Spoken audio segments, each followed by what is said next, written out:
caso Vitória. Chegou aqui hoje, cheio de papel, me mostrou. E o cara é bravo, mano. Então vamos agora. Vamos lá. Caso Vitória, irmão. Caso Vitória. O que você tem aí de novidade pra falar pra gente? O caso Vitória é o seguinte. Michael confessou o crime. Só que não deu 24 horas, os advogados dele alegaram que não confessou. Que houve uma pressão na delegacia. Que ele foi colocado num banheiro, que era um banheiro sujo, que ele não confessou. Tá. Então, a primeira coisa que eu quero dizer é que a confissão do Michael está aqui. Assinada. Tá aqui. Eu vou mostrar para o sargento quem que assinou e acompanhou. Posso falar ou não? Tá o nome lá embaixo. Escrivão de polícia. Tá, e quem está em cima? Advogada. Advogada. Então, como é que uma advogada, o doutor Fábio chamou uma advogada para acompanhar o caso e ouviu a confissão? Independente de ser advogada dele. Porque eles foram embora, os advogados dele foram embora, não quiseram ficar. O doutor quis aproveitar aquele momento que ele falou, quero confessar. Quero confessar. Só que já há teorias que essa confissão foi armada. Confissão armada. E eu vou te explicar o porquê. Gente, confissão só tem valor com provas. Uma pessoa confessar que fez um crime, sem ele detalhar algo que possa comprovar, não vale nada. Não vale nada. E eu lembro o caso da Priscila Belfort, depois de 3 anos de desaparecimento, aparece uma mulher, procurou o Ministério Público e falou, eu estava presente na morte de Priscila Belfort. Os criminosos foram traficante tal, traficante tal, traficante tal, ela foi morta assim, e ela foi jogada no matagal, eu sei onde ela está. Ela confessou, sargento. Quando ela confessa, sai em todas as mídias. Mulher se apresenta e confessa com medo de ser morta no morro. O delegado pega a mulher, pega a retroescavadeira, vai atrás. Onde que enterraram? Ela falou, enterraram aqui. Escava, não encontraram nada. Não, me enganei, é mais ali na frente. Escava, não encontraram nada. Terceiro lugar. Quando terminou, o delegado olhou, falou pro outro delegado, a mulher não batia bem da cabeça. Era xarope. Chegou para a promotoria, manda embora. Então vamos lá. Houve uma confissão? Houve. Só que tem um detalhe. A confissão dele desmente as provas que a polícia tinha levantado anteriormente. Desmente. Primeiro, ele fala que matou ela com 2 facadas e ela tomou 3 facadas. O delegado pergunta, aonde está o celular? Não, o celular eu queimei e joguei no mato. Onde estão as roupas de Priscila? Não, eu queimei tudo, enfiei as cinzas num plástico e joguei no mato. Aonde ela foi morta? Ela foi morta dentro do carro. E aí, a coisa complica. Sargento, o senhor já deve ter ido em muitos locais de crimes de homicídio. Muitos. A pergunta que eu lhe faço, qual a quantidade de sangue que o senhor localiza de uma pessoa que recebeu facada? Na altura de onde ela tomou, que foi perto do pescoço aqui, muito sangue, com certeza. É uma área muito vasculada e até com artéria, né? Que poderia jorrar sangue no carro inteiro. Muito sangue. Muito sangue. Então, ele conta uma história, Snyder, que ele pega uma faca que estava no console e numa discussão com ela, ele dá 2 facadas nela. E que ela morreu dentro do carro. E aí ele ficou perambulando com o carro, vai até a casa dele, entra, se lava as mãos, troca de roupa, volta para o carro no mesmo dia, vai para um mato e desova ela sem roupa. Onde está a roupa? Ele não fala. Onde está a faca? Ele não fala. Aonde está o celular? Ele não fala. Aí o delegado pergunta, você cortou o cabelo dela? Não, eu não cortei. E ela está sem cabelo. Ele fala que é 2 facadas, que são 2 facadas e foram 3. Aí eu te pergunto, a confissão dele está baseada em quê? Até agora só falácia. Só que tem um detalhe, a perícia foi olhar o carro. Por mais que ele tenha limpado, encontrou mínima resquícios de sangue.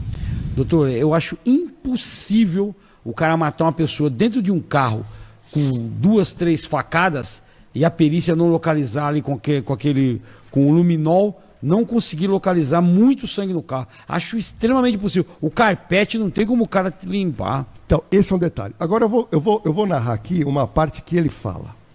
Ele diz: o caso é que teve um envolvimento com Vitória há cerca de 1 ano e meio. Nós trocamos alguns carinhos. Ele falou, ou seja, ele induz na sua confissão que ele namorou e teve relação com ela. Mas onde está a prova disso? Aonde está a prova? Ela está morta, ela não pode falar. Aonde ele foi com ela? Se ele foi em motel? Aonde ele foi? Ele não demonstrou nada que possa ser provado. Esse é o problema da confissão. Eu quero ler a parte, olha o que ele diz. Vou ler o que ele disse para o delegado. Michael entrou em seu carro quando começou a lhe explicar e pedir para Vitória que não falasse com sua esposa. Falasse o quê? Esse relacionamento que eles tiveram. Na visão dele.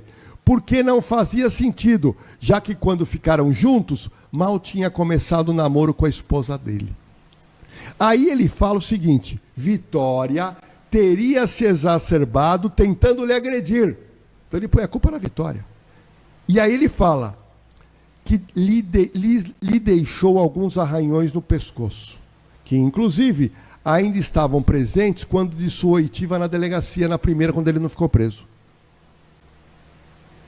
E aí ele explica como ele matou Vitória. Vou contar o que está escrito aqui, ó. Na confissão dele. Na confissão dele. Ele fala que ele acabou se exaltando, pegando uma faca de lâmina lisa, mais ou menos um palmo de lâmina, com 3,5 centímetros aproximadamente de largura, que normalmente ele levava junto ao banco do motorista lateral, entre o apoio do braço e o banco. E aí ele fala que desferiu o primeiro golpe no pescoço de Vitória e o segundo próximo ao peito, esclarecendo que é destro, apanhando a faca com a lâmina para baixo para facilitar a estocada. E aí ele continua, pelo que se recorda, deu apenas 2 golpes, não podendo dizer acerca da profundidade. Aí ele diz, Vitória não chegou a gritar. Sargento, como é que não vai gritar, sargento? Não existe isso daí. Aí ele fala, não gritou porque os golpes foram muito rápidos. Mentira. A história é estranha. Estranha, muito estranha. Aí ele fala, entrou em desespero e seguiu sentido a sua casa, uma vez que estava parado ali próximo a uma trilha. Quando chegou em sua residência, colocou Vitória no porta-malas. Ou seja, o que já estava sujo dentro do carro, teria que ficar sujo também o porta-malas. Porta-malas. Pegando uma enxada em sua própria residência, tomando o caminho que sai por cima, próximo ao condomínio 3 Pilares. Deslocou-se ao trevo de Jundiaí, Estrada da Macumba. Entrou na Rua do Lenheiro. Despiu o cadáver de Vitória. Acredita ter deixado apenas camisa e sutiã, porque acreditou que dessa forma facilitaria a decomposição do corpo. Tudo isso ele fala.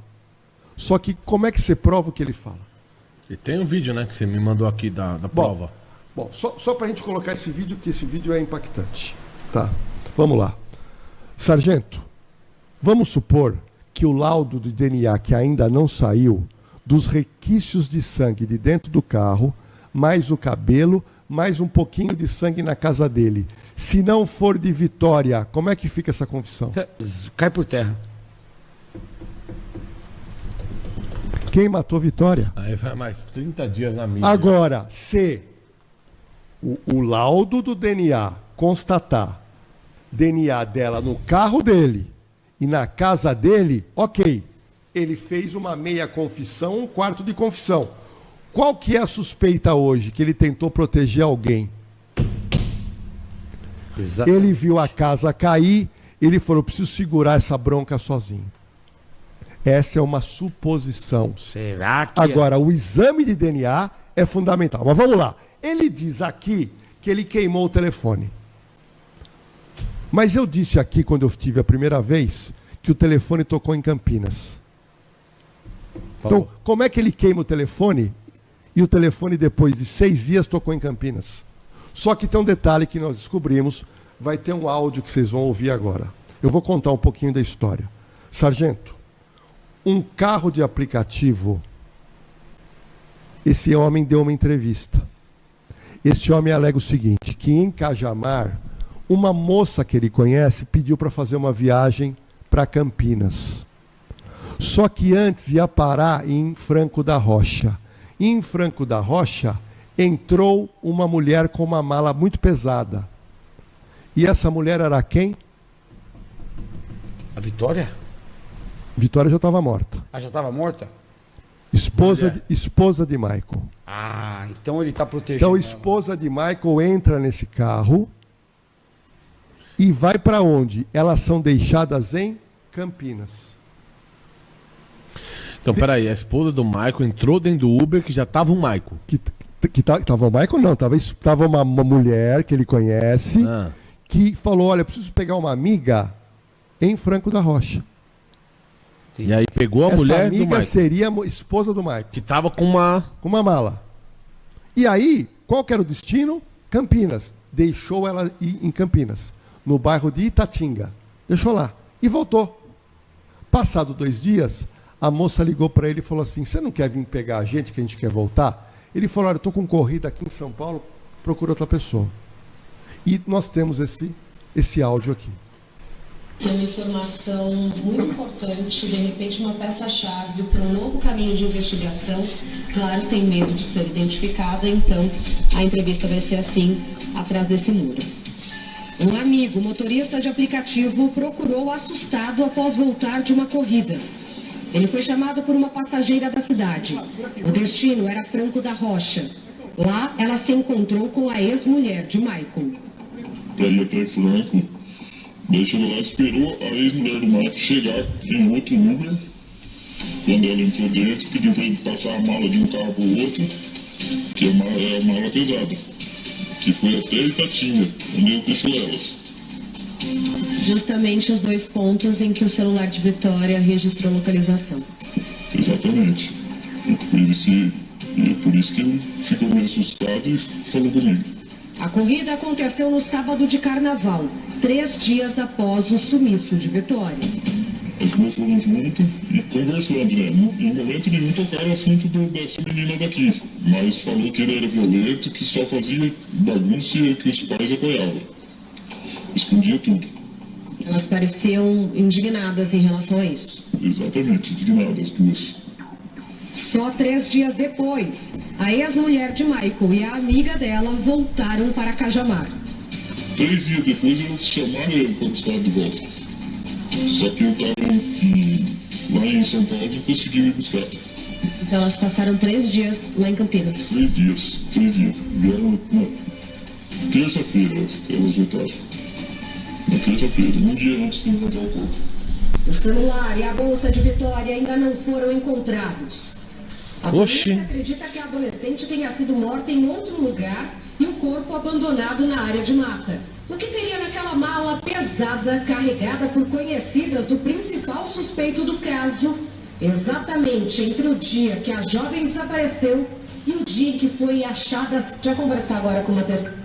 Deu para entender?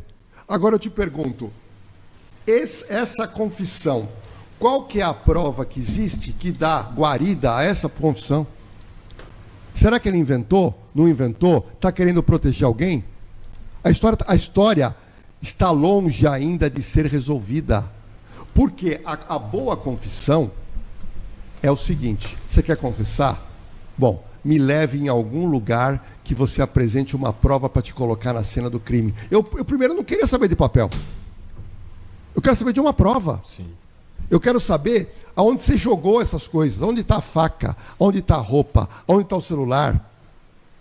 Se ele entregasse o celular, tá aqui a faca... Qualquer coisa que ele entregasse, já ia validar você está na cena do confissão. crime. Você está na cena do crime. Agora, ele não dá nada. Ele conta tudo por alto. Né? Ele alega que fez tudo sozinho. E essa história que matou dentro do carro... com uma facada na horta e que ele limpou o carro, olha, tem que limpar, hein? Nossa, porque não é brincadeira, hein? Não. Olha, quem já viu o local de crime, o cheiro que é sangue, aquilo tem uma densidade completamente difícil de se limpar. Eu não tenho medo de errar. Jamais ele limparia o carro numa perfeição de que a perícia não iria localizar muito resquício de sangue. Mas não era pouco, não, muito. Achou muito pouco. Acharam lá uns fios de cabelo, e fio de cabelo tem em todo carro. Todo carro tem um fio de cabelo. De homem, de mulher. Então isso não quer dizer nada. Um resquício de sangue. Agora, a chave para direcionar é o laudo de ML que talvez saia essa semana. Saindo o laudo, ou nós vamos ter uma notícia que coloca ele na cena do crime. Agora, se o laudo der negativo, eu quero ver como é que vai ficar essa investigação. Voltar tudo a estaca zero. Complicou a investigação. Ó, o Edson Gonçalves falou que o Michael tem culpa no cartório, sim, mas não foi ele quem matou. Vai saber, né? Porque entenda, pessoal, o falar, né, no direito, quando eu fiz faculdade, os professores falavam, o testemunho é a prostituta das provas. Falar não vale nada. Tanto é que ele nega e agora está dizendo que não foi ele. Ele confessou e agora está dizendo que não foi ele. Então, o falar não conta muito para o juiz. O juiz quer ver prova. Alguém falar, não, eu matei, mas pera, você matou como? E digam mais, o delegado marcou a reconstituição para agora, dia 10 de abril. Ele já mandou avisar através do advogado, ele não quer reconstituir nada. Ele não vai participar da reconstituição. Mas se ele queria confessar, por que ele não participa? É simples, né? Mas, ó, esse caso, é que nem o senhor falou, tá longe de chegar a alguma conclusão. Outro detalhe, fiz uma anotação aqui. Sangue no carro, tem muito pouquinho. 2, de impressão digital, não foi encontrado. Nada. Roupas de Vitória, sumiram. Celular de Vitória, sumiu. Faca usada, sumiu. Tudo sumiu. Ele não entregou nada. Ele não entregou absolutamente nada. Aonde ele jogou, ele sabe, porque ele é de lá. Ele mora lá. Para mim, aí, eu acho que a esposa dele está envolvida nisso aí. E ele está querendo proteger ela. A esposa se complicou com esse depoimento. E volto a repetir, eu tinha trazido aqui com exclusividade. O telefone tocar em Campinas, isso muda tudo. Como é que ele fala que ele colocou fogo no telefone e destruiu o telefone? E o telefone dela toca aí em Campinas? Não faz sentido. Agora não tocou mais. Mas tocou uma vez. Ela ligou. Houve um sinal da repetidora da Herb no local. Então, o caso...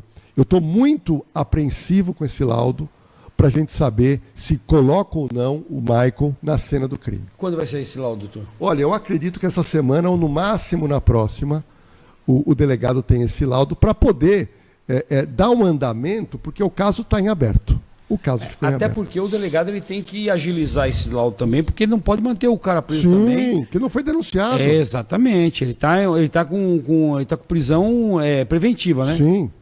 Então isso daí tem um prazo, essa prisão preventiva, Sim, né? não, a situação, os advogados alegam que houve uma pressão psicológica, mas eu mostrei aqui que uma advogada acompanhou. Então, não houve pressão para ele falar. Mas o que muita gente tem me falado, sargento, é o seguinte, será que ele não criou uma confissão para esconder muita coisa? Será que ele só falou que era conveniente para ele e que ele sabe que a polícia não vai querer provar? Essa que é a questão. Como essa mulher, no caso da Priscila, confessou, quando foram levantar o local, não tinha o corpo de Priscila. E ela foi solta, não respondeu por nada. É um xarope, né? Uma louca. Você entendeu? Então, realmente, o caso Vitória, o laudo vai ser fundamental para dar um direcionamento para a investigação ou levar a investigação passos atrás. Eu acho que ainda vai passar muita água debaixo dessa ponte aí. E eu acho que a polícia está no rumo correto. Está no rumo certo. Tanto é que o senhor falou mesmo que as provas que a polícia tem não está batendo com a confissão dele, né? Sim, a confissão dele é muito, muito complicada. É uma confissão muito curta. é uma confissão muito curta, porque ele falar que teve relacionamento com a Vitória, a pergunta é, prova? Sargento, você teve Geralmente ele poderia provar com fotos. Daí, foto, pô, olha, eu fui no motel tal, no dia tal, pode ver lá que tem um registro. tem um registro lá. Quando vai no motel, fica com o registro. Então é muito importante, não adianta levar esse rapaz a um julgamento sem ter uma Embasamento, prova né? que Sem coloque embasamento. ele na cena do crime. Você Tem que entendeu? ter um embasamento, né? Não é brincadeira. É complicado.